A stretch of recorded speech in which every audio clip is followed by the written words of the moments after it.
बहुत बहुत स्वागत है आपका गुरुत्वाकर्षण के पार्ट 2 में। आज हम आपके बीच गुरुत्वाकर्षण के पार्ट 2 में उपस्थित हैं गुरुत्वीय बल और स्थिर विद्युत बलों की तुलना के साथ। लेकिन इससे पहले कि हम दोनों बलों की तुलना करें, थोड़ा सा चर्चा करते चले दोनों बल कहते किसको हैं। गुरुत्वीय बल, जिसका जिक्र हमने पीछे किया, गुरुत्वाकर्षण बल है। यह दो पिंडों के द्रव्यमान के बीच लगने वाला बल है। न्यूटन साहब के अनुसार दो पिंडों के द्रव्यमान के बीच लगने वाला गुरुत्वाकर्षण बल दोनों पिंडों के द्रव्यमान के गुणनफल के समानुपाती और बीच की दूरी के वर्ग के व्युत्क्रमानुपाती होता है। यह है गुरुत्वीय बल। वही अब आए स्थिर विद्युत बल किसको कहते हैं? Electrostatic force. इलेक्ट्रोस्टैटिक फोर्स यानी स्थिर विद्युत बल को हम लोग Fe से सूचित करते हैं। इलेक्ट्रोस्टैटिक फोर्स को Fe से सूचित करते हैं। यह दो आवेशों के बीच लगने वाला बल है। अगर Q1 और Q2 दो आवेश है, दो बिंदुवत आवेश है, इसकी विस्तार से चर्चा हम लोग इलेक्ट्रोस्टैटिक्स में करेंगे, और दोनों के बीच की दूरी r है, तो इलेक्ट्रोस्टैटिक फोर्स होता है Fg के Q1 Q2 r²। इसे दिया था कूलॉम साहब ने। ये न्यूटन साहब का दिया हुआ है और इसे कूलॉम साहब ने दिया। इसे कूलॉम का नियम कहते हैं और इसे न्यूटन का गुरुत्वाकर्षण नियम कहते हैं। एसआई पद्धति में जब दोनों आवेश को लिया जाता है निर्वात में, वैक्यूम में, खाली स्थान में लिया जाता है, तो के का वैल्यू बैठाया जाता है 1/4 पाई एप्सिलॉन नॉट, जहाँ एप्सिलॉन नॉट निर्वात की प्रावैद्युतता है, विद्युतशीलता है। ध्यान में रखना है 1/4 पाई एप्सिलॉन नॉट का कुल वैल्यू जो निकाला गया है उसके अनुसार आता है 9 × 10⁹ न्यूटन मीटर स्क्वायर, यानी के बराबर 1/4 पाई एप्सिलॉन नॉट बराबर 9 × 10⁹ न्यूटन मीटर स्क्वायर प्रति कूलॉम स्क्वायर। तो अब हमको इसी दोनों बल के बीच में एक चीज़ और ध्यान में, थोड़ा सा हम दोनों बल के बीच में थोड़ी समानता और थोड़ी जो भिन्नता है इसको जान लें। जहाँ गुरुत्वीय बल दोनों पिंड के द्रव्यमान के बीच लगता है, वहीं स्थिर विद्युत बल आवेश के बीच लगता है। ये भिन्नता हो गई। समानता देखिए, दोनों व्युत्क्रम वर्ग नियम का पालन करता है, यानी Fg भी वैरीज करता है 1/r² के, और Fe भी वैरीज करता है 1/r² के। यानी न्यूटन साहब का गुरुत्वाकर्षण बल और गुरुत्वाकर्षण बल में जो उन्होंने नियम दिया हुआ, और कूलॉम साहब का जो स्थिर विद्युत आवेश के लिए जो नियम था, दोनों में एक कॉमन टर्म्स है। दोनों व्युत्क्रम वर्ग नियम का अनुपालन करता है। यह बल आकर्षण बल है, केवल आकर्षण प्रकृति का होता है, केंद्र की ओर लगता है, आकर्षण प्रकृति का है। वहीं स्थिर विद्युत बल की प्रकृति आवेश पर निर्भर करता है। वह आकर्षण प्रकृति का भी हो सकता है और प्रतिकर्षण प्रकृति का भी हो सकता है। समान आवेश हो तो स्थिर विद्युत बल इलेक्ट्रोस्टैटिक फोर्स प्रतिकर्षण प्रकृति का होता है। असमान आवेश हो तो इलेक्ट्रोस्टैटिक फोर्स आकर्षण प्रकृति का होता है। तो ये दोनों बल के बीच में समानता भिन्नता थी। अब हम दोनों बल के मानों की तुलना करते हैं। कौन बल अधिक प्रबल है, किस बल का मान अधिक प्रबल है, कितना अधिक प्रबल है, इसको देखने के लिए हम सबसे छोटे एक पार्टिकल्स पर विचार करते हैं, जो परमाणु का मौलिक कण है, इलेक्ट्रॉन। इस पर विचार करते हैं।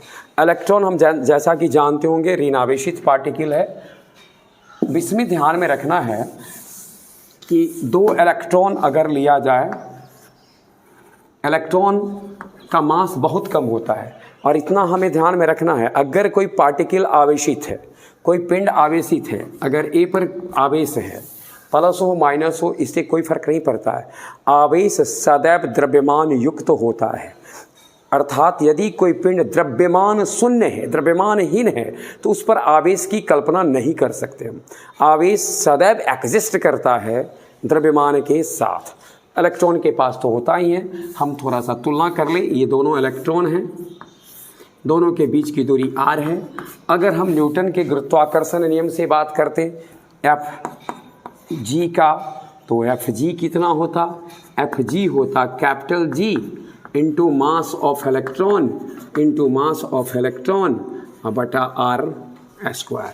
अब मास ऑफ इलेक्ट्रॉन होता है 9.1 गुने, यानी जी का वैल्यू बैठाइएगा 6.67 गुने 10 का पावर -11, और ये मास ऑफ इलेक्ट्रॉन है, हम लिख सकते हैं मास ऑफ इलेक्ट्रॉन यानी 9.1 गुने 10 के पावर -31 किलोग्राम है।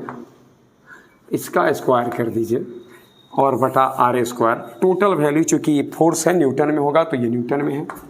ये एफ जी है। जो ही हम एफ ई की बात करते हैं यानी electrostatic force between both electron, तो यहाँ पे तब हमको बैठाना पड़ता के और charge of electron into charge of electron बटा आर स्क्वायर। तो के बदले बिठाएंगे हम 1/4 पाई एप्सिलॉन नॉट, और अभी हमने जिक्र किया इसका जो वैल्यू ज्ञात है वह 9 गुने 10 के पावर 9 है, E into E R square. इसका वैल्यू बिठाइए 9 गुने 10 के पावर 9, और इलेक्ट्रॉन का वैल्यू बैठाइए 1.6 गुने 10 के पावर -19 स्क्वायर कीजिए, इतना न्यूटन है।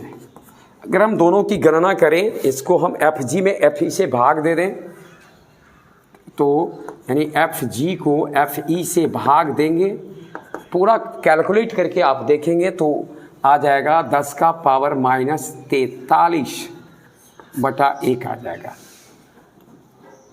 अगर हम थोड़ा पलट दें इसको, ये लिख दें तो एफ जी बटे एफ ई बराबर आ जाएगा 1/10 के पावर 43। अब वो गणना करके आप देख सकते हैं। इस तरीके से एफ जी बराबर हो गया, एफ ई बराबर हो जाएगा, एफ ई बराबर 10 के पावर 43 इंटू एफ जी,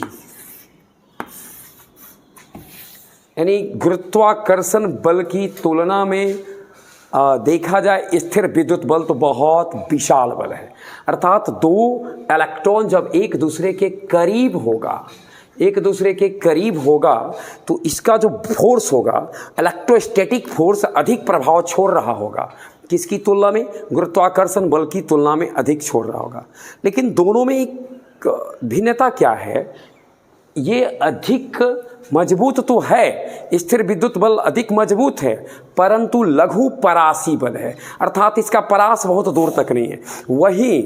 वही जो हमारा गुरुत्वीय बल है वह दीर्घ परासी बल है, दूर दूर तक इसका प्रभाव पड़ता है।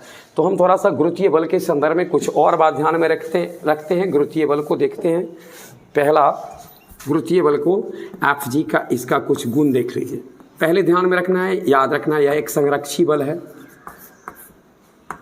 संरक्षी बल है, केंद्रीय बल है, अर्थात कि हमेशा केंद्र की ओर लगता है। आकर्षण बल है, अर्थात कि इसकी प्रकृति सदैव आकर्षण की होती है।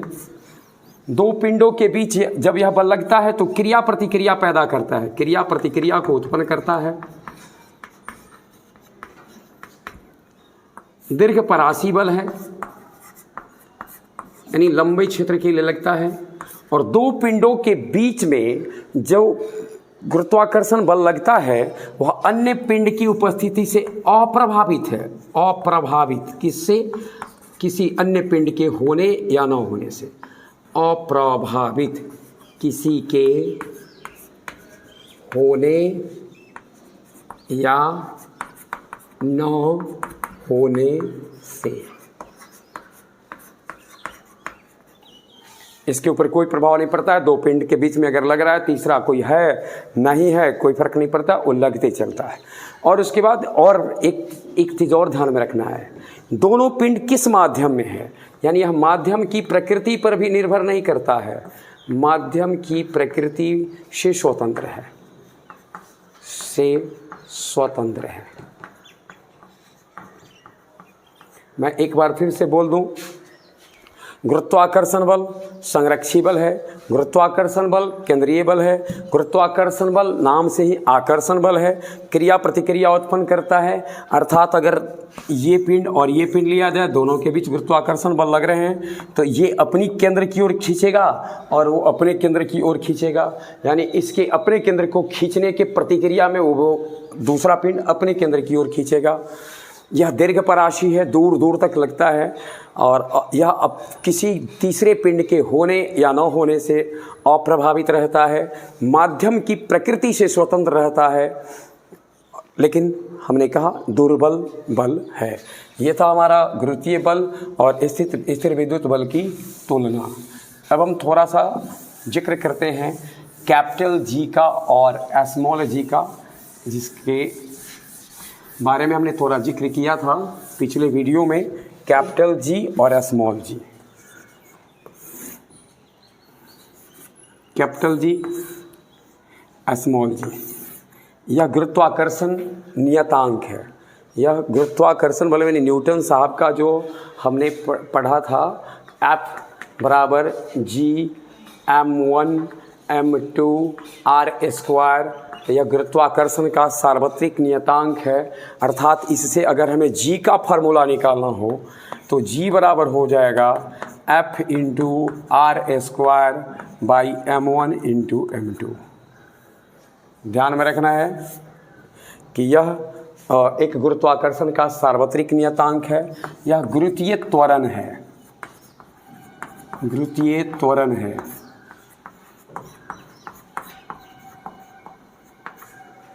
G बराबर होता है F बाई m। ये मास के बारे में हम लोग आगे जिक्र करेंगे। मास को जब हम देखेंगे तो दो तरह का, एक होता है इनर्शियल मास होता है और एक उसका होता है ग्रेविटेशनल, ग्रेविटी मास। तो गुरुत्वीय द्रव्यमान किसे कहते हैं, जड़त्वीय द्रव्यमान किसे कहते हैं, इसकी चर्चा हम बाद में करेंगे। फिलहाल अभी हम यह ध्यान में रखें कि यह गुरुत्वीय त्वरण है, वह बल और द्रव्यमान का अनुपात है। तो बल और द्रव्यमान का, किसके द्रव्यमान का, गुरुत्वीय द्रव्यमान का अनुपात है। चर्चा करेंगे आगे कि गुरुत्वीय द्रव्यमान और जड़त्वीय द्रव्यमान में क्या अंतर होता है।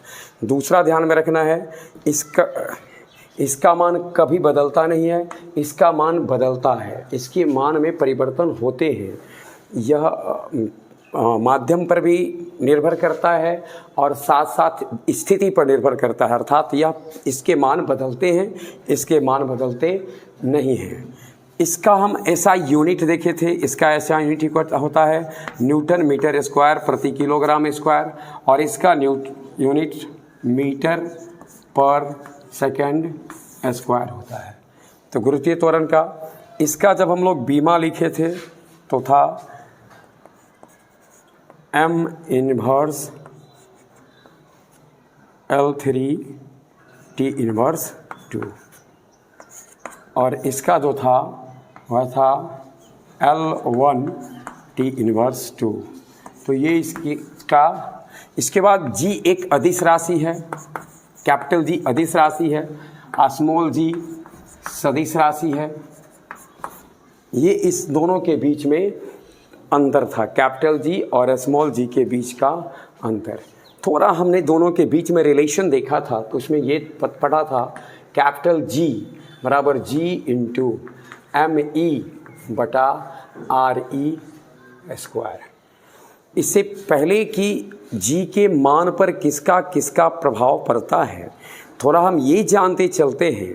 पृथ्वी पर G का जो मान लिया जाता है, G का वैल्यू जो लिया जाता है, वो मानक वैल्यू कितना है और इसको किसको स्टैंडर्ड मान करके लिया गया है, इसकी चर्चा करने के लिए मुझे थोड़ा पृथ्वी की आकृति और पृथ्वी की दशा पर ध्यान डालना पड़ेगा।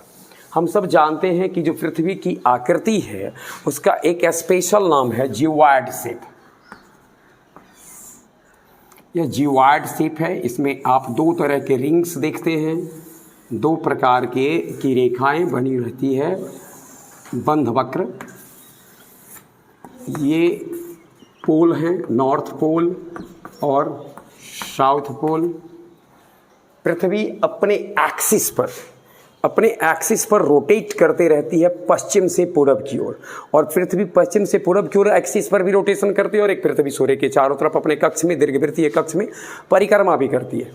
ये जो आपको दिखाई दे रहा है दोनों पोल को मिलाने वाली रेखा, दोनों पोल को मिलाने वाला जो वृत्त है इसे देशांतर कहते हैं। ये ऐसे ऐसे जो खींचा गया है इसको देशांतर कहते हैं। और दूसरा है पोल के समांतर खींचा गया वृत्त है, ऐसे ऐसे ऐसे जो खींचा गया है ये पोल के यानी दोनों ध्रुव के, उत्तरी ध्रुव और दक्षिणी ध्रुव के समांतर खींचा गया है, तो इसको बोलते हैं अक्षांश वृत्त, अक्षांश वृत्त। और ये वृत्त कहलाते हैं देशांतर वृत्त या देशांतर रेखा, अक्षांश वृत्त या अक्षांश रेखा।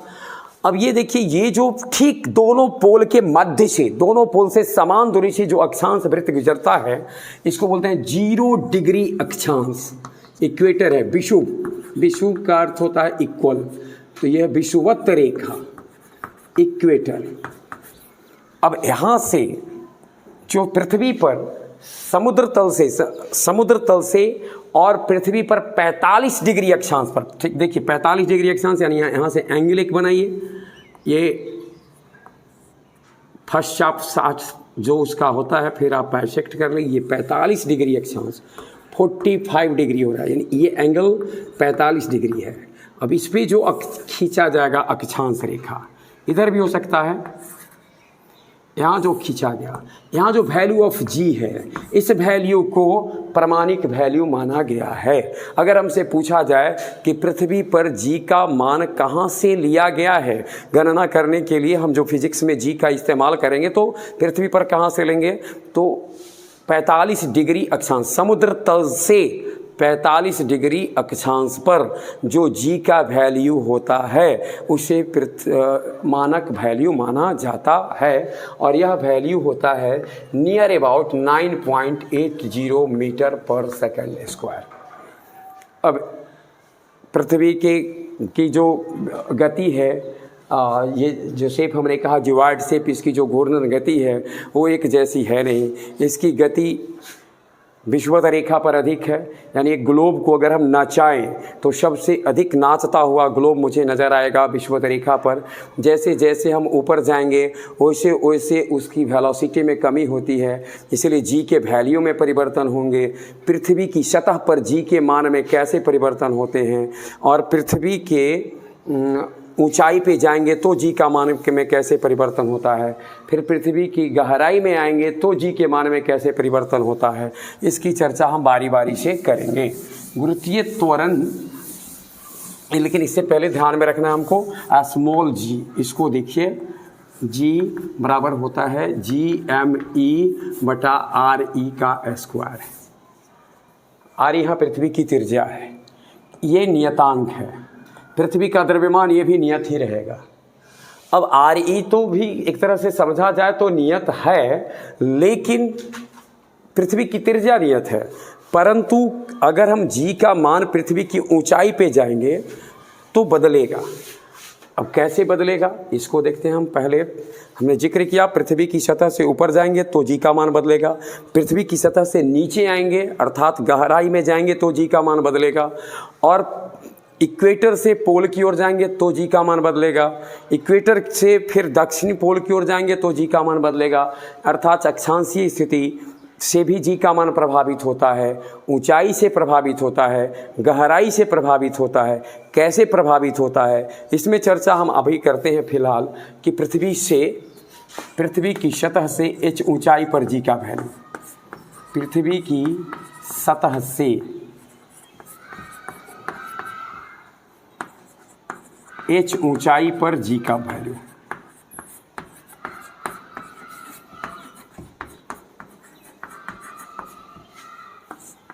इसको हम सुविधा के लिए GH से सूचित करेंगे। ये देखिए सपोज करिए अर्थ है, इससे h ऊंचाई पर, ये पृथ्वी की त्रिज्या यहाँ तक RE था और ये h ऊंचाई है, स्मॉल h। तो ये अगर टोटल ऊंचाई हमसे पूछा जाए कि पृथ्वी के केंद्र से एक बॉडी जो यहाँ पर है, इस पे जी का वैल्यू अगर हमको निकालना है तो पृथ्वी के केंद्र से इसकी दूरी स्मॉल आर ले लेते हैं, वह हो जाएगा आर ई प्लस एच। ध्यान में रखें, आर ई त्रिज्या और एच इसकी ऊंचाई, तो टोटल यहाँ केंद्र से डिस्टेंस कितना हो गया, आर ई प्लस एच। अब जी एच निकालिए, यानी जी एच, यहाँ पर जी एच, यहाँ पर जो था उसको हम स्मॉल जी लिखेंगे, वो कितना है यहाँ देख ले, G M E R E square. G H कितना हो जाएगा, कैपिटल जी नहीं बदला, मास ऑफ अर्थ नहीं बदला, तो लिखिए यहाँ जी एम ई हो क्या गया, आर ई के बदले क्या लिखेंगे हम, आर ई प्लस एच, यानी आर का स्क्वायर लिखिए, और जी एम ई इसके बदले लिखिए आर ई प्लस एच का स्क्वायर।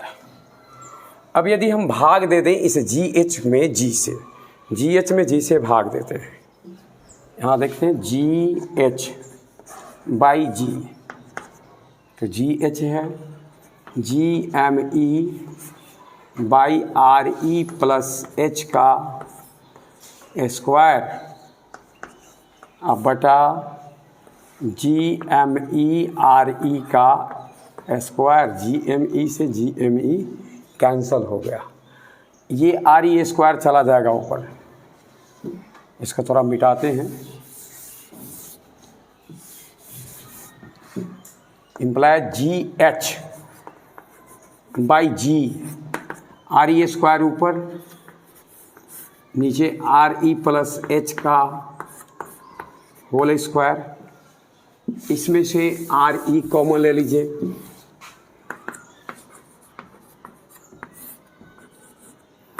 आर ई कॉमन लें तो 1 प्लस एच बटे आर ई का स्क्वायर, यानी आर ई स्क्वायर, ये are E square 1 plus H बटे आर ई का स्क्वायर, ये कैंसल हो गया।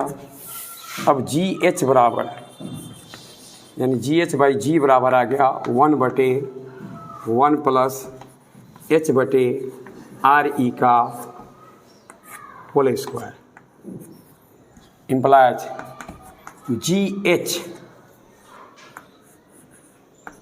बराबर, जी चला गया है ऊपर, जी बटे 1 प्लस एच बटे आर ई का स्क्वायर। ये फार्मूला भी ध्यान में रखें अभी, और इसको थोड़ा डेराइव कर लेते हैं, लेकिन इससे एक बात स्पष्ट होता है, जी एच यानी एच ऊंचाई पर जो जी का वैल्यू है घट रहा है, इसी से देखिए चूंकि जी में भाग हो रहा है, 1 प्लस एच बटे आर ई स्क्वायर से भाग हो रहा है, इसका अर्थ स्पष्ट है कि ऊंचाई पर जब हम जाएंगे, यानी इससे एक निष्कर्ष निकलता है हमारा, जी एच लेस देन जी, यानी पृथ्वी की सतह पर जो जी का वैल्यू होता है उससे ऊंचाई पर जाने पर जी का मान घटता है। अब थोड़ा डेराइव करते हैं इसको, हम इसको ऊपर ले जाएंगे, जी एच, तो जी और लिख सकते हैं हम इसको 1 plus H by R E का पावर -2। जो binomial theorem for any index, binomial theorem पढ़े होंगे, मैं यहाँ लिख दे रहा हूँ, थोड़ा सा चर्चा करता हूँ। अब यहाँ से है 1 minus x plus 2x minus 3, अर्थात आप इधर जब जाएंगे जैसे जैसे तो इसका वैल्यू हमारा जो है, इसको सिंपल ध्यान में रखिए कि इससे जब हम बाइनोमियल एक्सपेंशन करेंगे तो वैल्यू आ जाएगा जी 1 घटे 2h बटे आर ई, तो इतना हो सकता है। और बाइनोमियल विस्तार से हमारा ये आएगा जी बराबर 1 घटे 2h बटे आर ई। तो इस प्रकार से हमारा जी का वैल्यू दो तरह से 3 वैल्यू आता है। एच ऊंचाई पर हम रख सकते हैं जी एच बराबर हम लिख सकते हैं जी बटे 1 प्लस एच आर ई का होल स्क्वायर, जी 1 प्लस एच बटे आर ई का पावर -2 और जी बराबर जी 1 माइनस 2 एच बटे आर ई। इसका एक्सपेंशन से 1 प्लस एक्स का पावर -2 का विस्तार करेंगे तो जो आएगा उसी से ही हमारा प्राप्त होता है। ये था हमारा एच ऊंचाई पर जी का वैल्यू। ध्यान में रखना है, जब जैसे जैसे ऊंचाई पर हम जाएंगे जी का मान घटता चला जाएगा। अब जब हम आएंगे जी गहराई में तो क्या परिवर्तन होता है, इसके साथ हम बाद में उपस्थित होंगे अगले वीडियो में। बहुत बहुत धन्यवाद।